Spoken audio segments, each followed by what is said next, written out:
Morning, guys.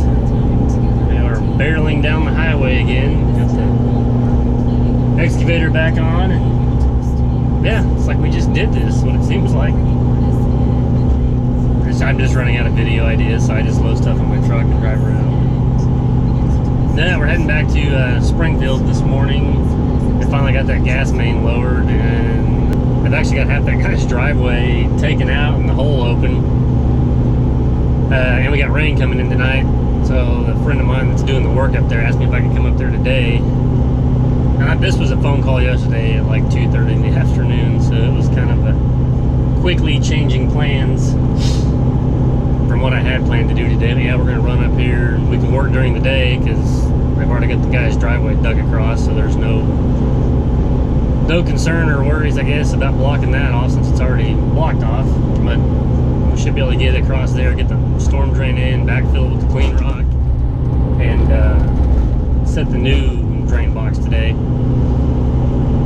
And then I guess I'll come back up here in a week or so when they get closer on the building and help put in the underground retention pond that's underneath the parking lot. So that'll be kind of a neat process. And he told me it was okay if I videoed that, because that'll be, I mean, I've seen them done, but I haven't been like there on site when they're done. I know it's just like basically just kind of dig a big hole and you got these giant plastic pipes and stuff you put together, and I think they're big perforated pipe. You backfill the entire thing full of clean rock, and then all the drains and everything from the parking lot runs into here, and it's basically just like an underground reservoir under the parking lot without having to take up space and dig these bigger ponds and stuff.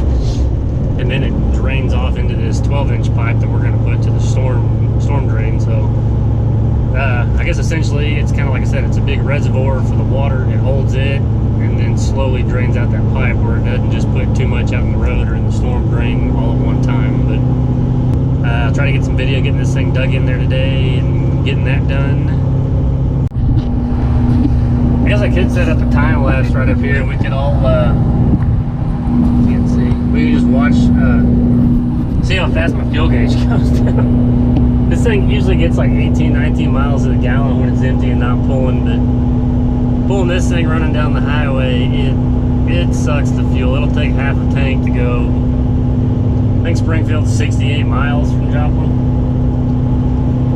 which I guess isn't bad. I think this truck only has like a 20 or 25 gallon tank, so 10, 12 gallons.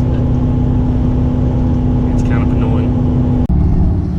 And we're almost to Springfield, and there's the old fuel gauge. So